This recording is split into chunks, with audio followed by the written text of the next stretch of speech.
आज हम बात करने जा रहे हैं महाराष्ट्र के सहकार विभाग में होने वाले ट्रांसफर स्कैम के बारे में। जी हाँ, यह एक स्कैम या दूसरे शब्दों में कहें तो फर्जीवाड़ा है, जिसमें अधिकारियों के पोस्टिंग के नाम पर पेस्टिंग किया जाता है, वो भी एक बिचौलिए के जरिए। और इस पेस्टिंग प्रक्रिया में लाखों की लेन देन के साथ साथ अधिकारियों को सुरक्षा की पूरी गारंटी दी जाती है। इस कहानी में बल्लेबाज भी है, टीम के कोच भी हैं और हाँ, एक थर्ड एम्पायर भी है जिसका सहकार विभाग से दूर दूर तक कोई लेना देना नहीं है, लेकिन वो तय करता है कि किस बल्लेबाज को खिलाना है और किस बल्लेबाज को बिठाना है। कहानी की शुरुआत करने से पहले देखते हैं किसी साउथ इंडियन फिल्म का एक सुंदर सा दृश्य जो आज के माहौल में बिल्कुल फिट बैठता है। ये जो फाइलें है ना, मेरा कुछ नहीं उखाड़ सकती। यहाँ सब टिके हुए हैं, यकीन नहीं होता ना? तुम्हें 2 चांस देता हूं। पूरे महाराष्ट्र में तुम जिसे चाहो शिकायत करके देख लो। इस कहानी को लिखते समय हमने बहुत से सहकार विभाग के अधिकारियों से संपर्क साधा। कुछ की शिकायत थी कि हमें सिर्फ और सिर्फ सहकार विभाग में ही भ्रष्टाचार दिखता है, तो इसका सबसे सही जवाब यह है कि भ्रष्टाचार हर जगह है। बीएमसी का भ्रष्टाचार बिल्डिंग के गिरने के बाद सामने आता है। पुलिस विभाग का भ्रष्टाचार सिर्फ और सिर्फ आरोपी और फरियादी के बीच तक सीमित रहता है। इसी तरह दूसरे विभागों का भ्रष्टाचार एक सीमित दायरे में रहने वाले लोगों को ही पता रहता है, लेकिन सहकार विभाग का भ्रष्टाचार खुलेआम दिखता है। जब वो एक ही मसले में 2-2 ऑर्डर पास करते हैं, जब फाइल क्लोज करके महीनों तक आदेश नहीं देते, जब वो मसले का आदेश एक ऐसे कानून के तहत करते हैं जिस कानून की जानकारी किसी को नहीं रहती है, जब वो आदेश के नाम पर फरियादी से पैसे की उगाही खुलेआम बिना किसी खौफ के करते हैं। कहते हैं मुंबई के सहकार विभाग के अलग अलग वार्ड्स का रास्ता मुंबई के मल्होत्रा हाउस में स्थित वार्ड से होकर गुजरता है, जिसे हम ड्राई वार्ड के रूप में जानते हैं। ड्राई वार्ड का मतलब होता है जहां ज़्यादा कमाई का मौका नहीं होता है।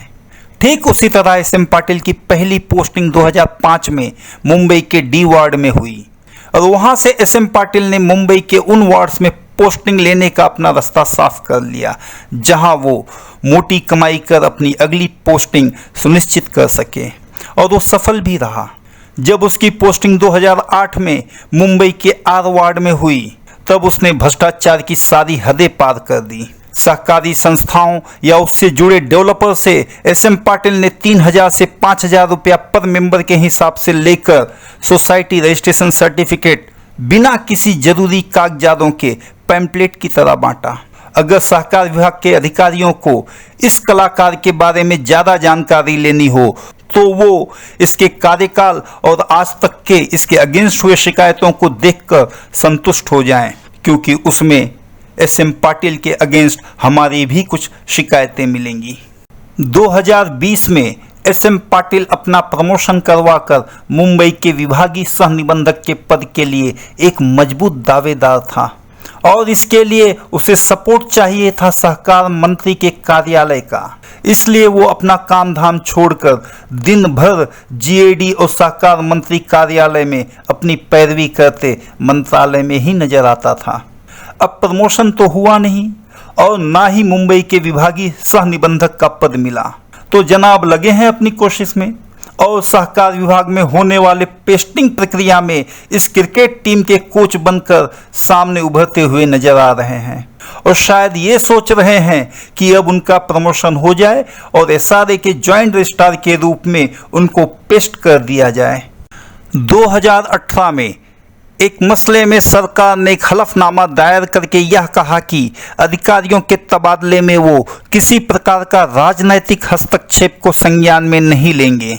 यह हम नहीं बल्कि सरकार का हलफनामा कहता है, लेकिन शायद यह हलफनामा महज कोर्ट की प्रक्रिया तक ही सीमित है और मौजूदा समय में बिना राजनैतिक दखलंदाजी के किसी भी अधिकारी का तबादला नहीं किया जाता है।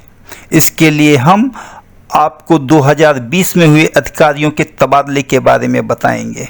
सबसे पहले हम बात करेंगे थाने के डीडीआर किरण सोनावने की। किरण सोनावने का ट्रांसफर सोलापुर से थाने में एक मिनिस्टर के रिकमेंडेशन पर हुआ था। और थाने डीडीआर की कार्यशैली का तरीका देखना हो तो कोई भी व्यक्ति एक शिकायतकर्ता बनकर या फिर डीम्ड कन्वेंस का एप्लीकेशन डाल के देख सकता है। अगर सूत्रों की माने तो इस वार्ड में भ्रष्टाचार से कमाई का सालाना टर्नओवर तकरीबन 1 करोड़ रुपए का होता है।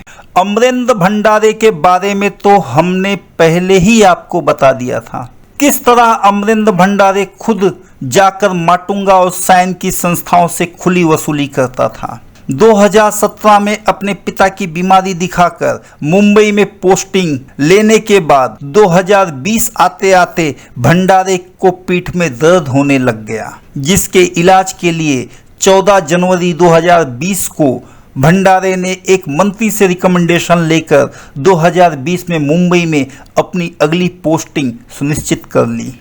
गौतम वर्धन के बारे में तो शायद ही किसी से कुछ छुपा होगा। गौतम वर्धन ने 2020 में 45 लाख रुपए की लेन देन करके महज 1 साल के अंदर अपनी पोस्टिंग न सिर्फ मुंबई के एच वेस्ट वार्ड में करवाई, बल्कि अपने साथ यवतमाल से लाए एक क्लास 3 दर्जे के अधिकारी का ट्रांसफर भी उसी वार्ड में करवाया। अब कहानी तो हर एक को पता है कि उस 45 लाख रुपए की वसूली के चक्कर में गौतम वर्धन और उनके क्लास 3 रिकवरी एजेंट को एसीबी के हत्थे चढ़ना पड़ गया। अब आप सोच रहे होंगे कि 2010 के दशक में सहकार विभाग के अधिकारी जो लेन देन करके मुंबई में पोस्टिंग लेते थे तो वो पैसे की वसूली कैसे करते थे। इसके लिए उन लोगों ने दीपक खांडेकर नाम के अधिकारी को तैयार किया था, जिसकी नियुक्ति संस्थाओं में बतौर प्रशासक की जाती थी। और दीपक खांडेकर भी बिना किसी खौफ के उन संस्थाओं को बैंकरप्ट कर देता था। और यही कारण है दीपक खांडेकर 2005 से लेकर आज तक किसी न किसी बहाने अपनी पोस्टिंग मुंबई के आसपास के वार्ड्स में करवाने में कामयाब रहा। और हमें कॉन्फिडेंस है ये 2021 में भी अपना ट्रांसफर उसी तरीके से मुंबई या उसके आसपास के वार्ड्स में ही करवाने में कामयाब रहेगा। अब बात संरक्षण की करते हैं। इसमें बहुत से लोगों का नाम है, लेकिन एक नाम स्मिता गायकवाड़ का उभर के आता है, जिनकी डी सालों से पेंडिंग है। अब शायद डी करने वाले अधिकारी को माधुरी पाटिल के मसले में कोर्ट द्वारा दिए आदेश की जानकारी ही नहीं है, या फिर माधुरी पाटिल के मसले में कोर्ट द्वारा दिए आदेश का वजन भ्रष्टाचार के जरिए मिलने वाले पैसे से कम है।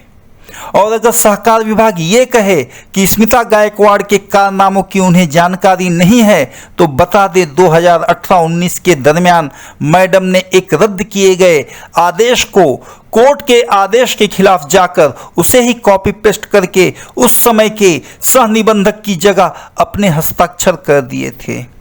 और मामले की गंभीरता को देखते हुए उन्होंने खुद ही उस आदेश को बाद में रद्द कर दिया। अब ये कलाकारी तो उच्च अधिकारियों के संरक्षण की वजह से ही की जा सकती है। अब बात करते हैं मौजूदा समय में होने वाले ट्रांसफर के बारे में और सहकार विभाग के टॉप रैंक के बल्लेबाज के बारे में। हमने मौजूदा समय के कोच की जानकारी तो शुरुआत में ही दे दी। अब सवाल है वो थर्ड एम्पायर कौन है। तो सबसे पहले बात करते हैं टॉप ऑर्डर के बल्लेबाज की। सबसे पहला नाम उभर के आता है मुंबई के जी साउथ में तैनात प्रतीक पोखरकर का। कहते हैं प्रतीक पोखरकर ने 2021 के शुरुआत में ही अपनी पोस्टिंग बजरंग जाधव की जगह महाड़ा में 2 मिनिस्टर्स के रिकमेंडेशन और थर्ड एम्पायर के जरिए भारी लेन देन करके सुनिश्चित कर ली है। लेकिन इनकी मुसीबत तब बढ़ गई जब इसी वार्ड के लिए 2 बल्लेबाजों ने अपनी दावेदारी ठोक दी। उसमें से एक बल्लेबाज का नाम है आदिनाथ दगड़े। अब कुछ भी हो, प्रतीक पोखरकर की posting MHADA H west ward या फिर पी वार्ड में होना तय है। और दूसरे जो बिना किसी मिनिस्टर के रिकमेंडेशन के मेरिट पर ट्रांसफर की कोशिश कर रहे हैं तो कृपया वो अपना फालतू समय बर्बाद ना करें।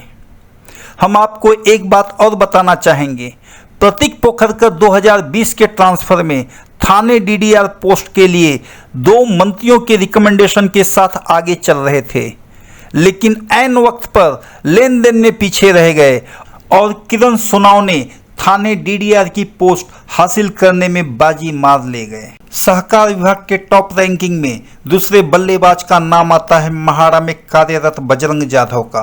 कहते हैं बजरंग जाधव ने भी अपनी पोस्टिंग मुंबई के पी वार्ड या एच वेस्ट वार्ड में थर्ड एम्पायर कोच के जरिए सुनिश्चित कर ली है। अब बात करते हैं मुंबई के बहुचर्चित एसआरए के सह निबंधक के पोस्टिंग के बारे में। अब यहाँ पोस्टिंग सिर्फ दो की ही हो सकती है, एक तो जिसका प्रमोशन ड्यू है, जिसकी ताक में एसएम पाटिल साहब मंत्रालय में जुटे पड़े हैं, या फिर सिडको के मौजूदा सह निबंधक केदारी जाधव का। अब एसआरए सहकार विभाग के सालाना टर्नओवर को देखते हुए केदारी जाधव की पोस्टिंग होते हुए नजर नहीं आ रही है, क्योंकि केदारी जाधव को पोस्टिंग फोकट में चाहिए होगी, जो कि असंभव है। अब बारी है थर्ड एम्पायर की। कौन है वो थर्ड एम्पायर और इस मसले में एसएम पाटिल कोच कैसे बन गए? सूत्रों की माने तो थर्ड एम्पायर कोई सालुंखे करके है, जो अतीत में किसी कैबिनेट रैंक के मिनिस्टर का ओएसडी हुआ करता था और वर्तमान में उसके ताल्लुकात सहकार मंत्री से अच्छे बताए जा रहे हैं। चूंकि ये थर्ड एम्पायर को सहकार विभाग के अधिकारियों की कुछ खास जानकारी नहीं है, तो उसने एसएम पाटिल को चुना, जो कई वर्षों से मुंबई के अलग अलग वार्ड्स में काम कर चुका है और उसे पता है कौन कितना दे सकता है। अब आप कहेंगे इस कहानी के पीछे का तथ्य क्या है? तो आप सही कह रहे हैं। 2021 के शुरुआत में जब परमवीर सिंह ने 100 करोड़ की उगाही की बात की थी, तब भी यही कहा जा रहा था। लेकिन जब मसले की जांच हेतु अदालत ने आदेश दिए तो लोगों पर एफआईआर होने लग गए और तब जाकर पता चला कि परमवीर सिंह तो सही बात कह रहे हैं। अब इंतजार होगा सहकार विभाग के उसी परमवीर सिंह का, जो लेन देन में दूसरे नंबर पर रहकर सीधा अदालत का रुख करेगा, या फिर किसी एजेंसी से इसकी जांच करवा लीजिए, क्योंकि सहकार विभाग के अधिकारी खुलेआम पैसे की उगाही करते हुए नजर आते हैं, फिर भी उन पर कोई कार्यवाही नहीं होती। ये तो लेन देन का ही नतीजा है। एक और तर्क है हमारे पास, जो अधिकारी अपने उच्च अधिकारियों से लेन देन करने में सक्षम होता है और अगर वो एसीबी ट्रैप में पकड़ा जाए तो उसे सस्पेंड नहीं किया जाता है। वहीं दूसरी तरफ अगर किसी अधिकारी पर एसीबी ट्रैप के दौरान सिर्फ एफआईआर दर्ज हो जाए और वो अरेस्ट ना हो, फिर भी उसे सस्पेंड कर दिया जाता है। हमारे इस सवाल का जवाब अगर सहकार विभाग के उच्च अधिकारियों के पास हो तो हमें संपर्क करें, क्योंकि हमें भी कानून की वो किताब चाहिए जिसके मद्देनजर अलग अलग आदेश पारित किए जाते हैं। और जो कानून की किताब हमने पढ़ी उसमें यह लिखा है कि कानून के सामने सब बराबर हैं। इस सारे फर्जीवाड़े में एक बात बहुत क्लियर है, अगर आप ऊंची बोली लगाओगे तो मौजूदा कानून को ताक पर रखकर आप अपने साथ किसी भी क्लास 3 ऑफिसर को वसूली के लिए सचिन वाजे के रूप में किसी भी डिस्ट्रिक्ट से दूसरे डिस्ट्रिक्ट में ट्रांसफर करवा सकते हो। और इन सब चीजों में आज के मौजूदा सहकार आयुक्त अनिल कौड़े भी पीछे नहीं रहे हैं। इन जनाब ने तो अपने सचिन वाजे किसी ज्ञानेश्वर कांबले को अहमदनगर से अपने साथ पुणे में ट्रांसफर करवाने की बहुत कोशिश की। अब वो नाकामयाब कैसे रह गए, ये बात या तो ट्रांसफर करने वाला बता सकता है या फिर अनिल कौड़े जी खुद। और हाँ, अगर आप मुंबई के किसी भी सहकार विभाग के वार्ड में जाएंगे तो आपको आईपीसी से जुड़े बहुत से कानूनों के प्रावधानों की पाटियां नजर आएगी, जबकि एक ऐसी पार्टियां भी होती है जो ये अधिकारी कभी डिस्प्ले नहीं करते हैं, और वो है बनावटी आदेश के नाम पर तय की गई रिश्वत की पार्टियां। जैसे सोसाइटी रजिस्ट्रेशन 5 से 7 हज़ार रुपया पर मेंबर, कमिटी डिजॉल्व करानी हो तो लाख रुपए से लेकर आपकी माली हालत के हिसाब से, रीडेवलपमेंट का परमिशन लेना हो तो 5 लाख रुपए से लेकर सोसाइटी के हिसाब से, डीम्ड कन्वेंस लेना हो तो 5 से 10 हज़ार रुपया पर मेंबर, रिकवरी सर्टिफिकेट लेना हो तो 15 हज़ार रुपये से 1 लाख रुपए तक, और मेंबरशिप लेना हो तो 50 हज़ार से 2 लाख रुपए तक। और हाँ, अगर किसी सोसाइटी में प्रशासक बनना हो तो 5 से 10 हज़ार रुपया, और गमन किए गए पैसे में भागीदारी।